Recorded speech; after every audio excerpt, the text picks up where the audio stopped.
नमस्ते विद्यार्थियों।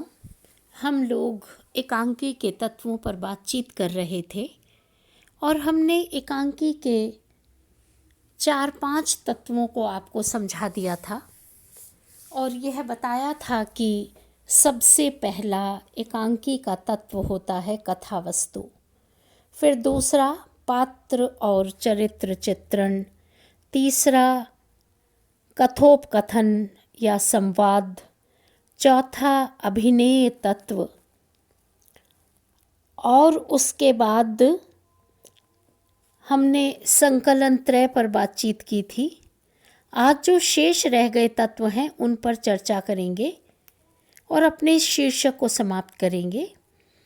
एकांकी के जो और महत्वपूर्ण तत्व हैं उसमें है देश काल अथवा वातावरण। यह क्या है विद्यार्थियों, इसे समझ लीजिए। वातावरण से तात्पर्य जहाँ हम रहते हैं, हमारे आसपास का वातावरण। देश काल और वातावरण से तात्पर्य उस तत्व से है कि जो भी रचना किसी युग विशेष के अनुरूप, समय विशेष के अनुरूप लिखी जाती है और वह समसामयिकता लिए हुए होती है। इसलिए यह कहा जा सकता है कि साहित्य की या साहित्य के इतर किसी भी रचनात्मकता की कोई भी कृति, कोई भी रचना समय और समाज की स्थितियों के अनुरूप होनी चाहिए और यदि वह रचना उसके अनुरूप होती है तो वह समसामयिक होती है और देश की, समय की, समाज की, साहित्य की, राजनीति की जितने भी क्षेत्र हैं जुड़े हुए, उन सभी क्षेत्रों का यथार्थ उस वातावरण में दिखलाई पड़ता है। यदि कोई रचना इस प्रकार की नहीं होती तो वह समसामयिक अथवा युग विशेष की नहीं हो पाती। इसलिए केवल नाट्य साहित्य में ही नहीं अपितु साहित्य या किसी भी रचनात्मक विधा के लिए देश काल और वातावरण का होना अत्यंत आवश्यक है। एक उदाहरण से हम इसे समझाने का प्रयास करें। मान लीजिए कोई ऐतिहासिक उपन्यास है। ऐतिहासिक उपन्यास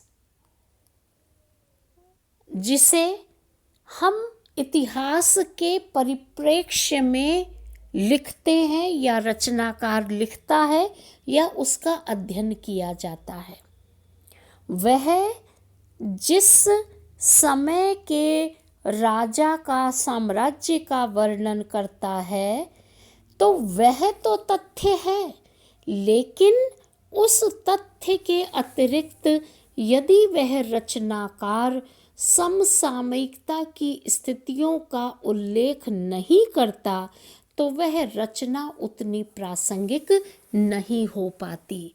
इसलिए देश काल और वातावरण से तात्पर्य यह है कि जिस समय जो रचना लिखी जाती है, जिस रचना का निर्माण होता है, वह उस समय की परिस्थितियों के अनुरूप, उस समय के देश काल के अनुरूप उसमें उन स्थितियों का अंकन होना चाहिए, तभी वह कृति महत्वपूर्ण बन जाती है। इसलिए जब तक रचना में युगबोध नहीं आएगा, जब तक रचना में उस समय का तत्कालीन यथार्थ नहीं आएगा, जब तक उस रचना में उस समय का राजनीतिक रूप, सामाजिक स्थितियां नहीं आ पाएंगी तो वह रचना समसामयिक नहीं हो पाएगी। इसलिए यह देश काल और वातावरण तत्व एकांकी का महत्वपूर्ण है। अगला और अंतिम तत्व है विद्यार्थियों उद्देश्य। यह सबसे महत्वपूर्ण तत्व है, केवल एकांकी का ही नहीं अपितु साहित्य की उन सभी विधाओं का जिसमें रचना होती है। इसलिए एकांकी चूंकि दृश्य माध्यम है, श्रव्य है, इसलिए इसमें जो भी संवेदना होती है वह अपनी किसी न किसी रूप में मनुष्य से जाकर के, उसके मन से जाकर के स्पर्श करती है और अपने उद्देश्य की पूर्णता में सहायक बनती है। विद्यार्थियों, कोई भी रचना उद्देश्य से विहीन या उद्देश्य से रहित नहीं होती। सभी रचनाओं में उद्देश्य बना हुआ होता है। यह उद्देश्य तत्व कहाँ होता है विद्यार्थियों? यह कहीं सीधा सीधा लिखा हुआ नहीं होता।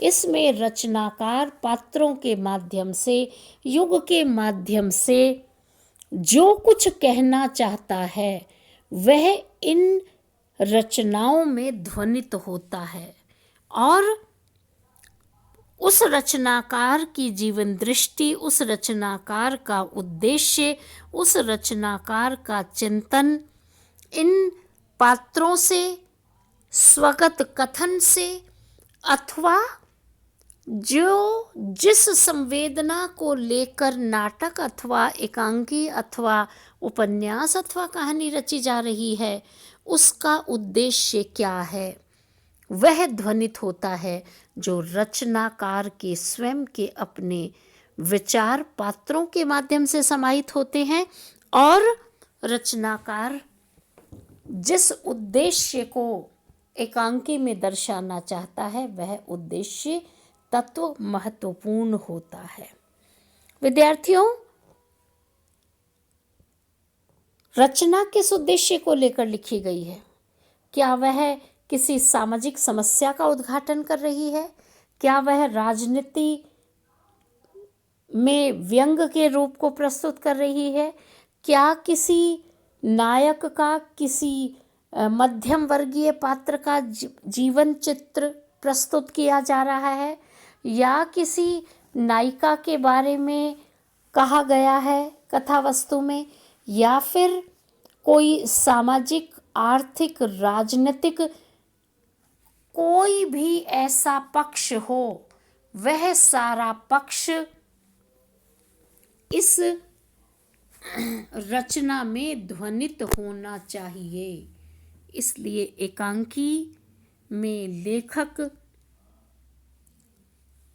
संघर्ष और द्वंद्व के माध्यम से समापन करते हैं अपनी बात को, और एकांकी में जो संघर्ष का तत्व होता है उससे प्रभाव दिखलाई पड़ता है और मनोवैज्ञानिक रूप से भी एकांकी का उद्देश्य ध्वनित होता है।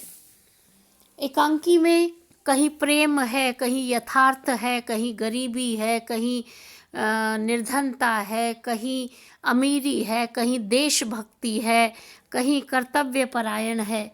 तो जीवन के जितने पक्ष हैं उन पक्ष में किसी भी एक पक्ष को लेकर एकांकी का उद्देश्य का ध्वनित होता है और उस एकांकी में जो उद्देश्य ध्वनित होता है वह संकलन त्रय के साथ होता है। संकलन त्रय यानी 3 चीज़ों का एक साथ होना, समय, कार्य और स्थान का संकलन, और यही एकांकी का महत्वपूर्ण तत्व है। और एकांकी का उद्देश्य सीधे स्पष्ट रूप में वक्ता, दृश्य, श्रव्य, श्रोता के मस्तिष्क तक पहुंचता है। तो एकांकीकार जिस उद्देश्य को ध्वनित करना चाहता है वह उद्देश्य सीधे सीधे पाठक के मन से जुड़ता है और वह एकांकी सफल हो पाती है। इसलिए उद्देश्य एक प्राण तत्व है, महत्वपूर्ण तत्व है, और इसके बिना कोई भी रचना अपनी पूर्णता को लिए हुए नहीं होती, बल्कि इसके बिना कोई भी रचना पूर्ण नहीं हो सकती। यह कहा जाए तो कोई अतिशयोक्ति नहीं है। इसलिए उद्देश्य महत्वपूर्ण तत्व है और इसी उद्देश्य के साथ रचना महत्वपूर्ण बन जाती है। तो विद्यार्थियों, यह था उद्देश्य तत्व। अब हमने एकांकी के सभी तत्वों का अध्ययन कर लिया, आपको समझा दिया, जिसमें हमने कहा कि एकांकी के लगभग 6-7 तत्व होते हैं, जिसमें कथा वस्तु, जिसमें पात्र और चरित्र चित्रण, जिसमें संवाद या कथोपकथन, जिसमें संकलन त्रय, जिसमें अभिनय तत्व, देश काल और वातावरण, और अंतिम तत्व है उद्देश्य। तो विद्यार्थियों, अब हमारा यह एकांकी के तत्वों की जो बात है, जो अध्ययन है, जो शीर्षक था, वह पूर्ण हुआ। और अब हम एकांकियों का अध्ययन करेंगे। कोई भी रचना, उपन्यास, कहानी, नाटक अथवा एकांकी हो, इन तत्वों के आधार पर ही उसकी समीक्षा की जाती है और तभी वह रचना समीक्षित होती है।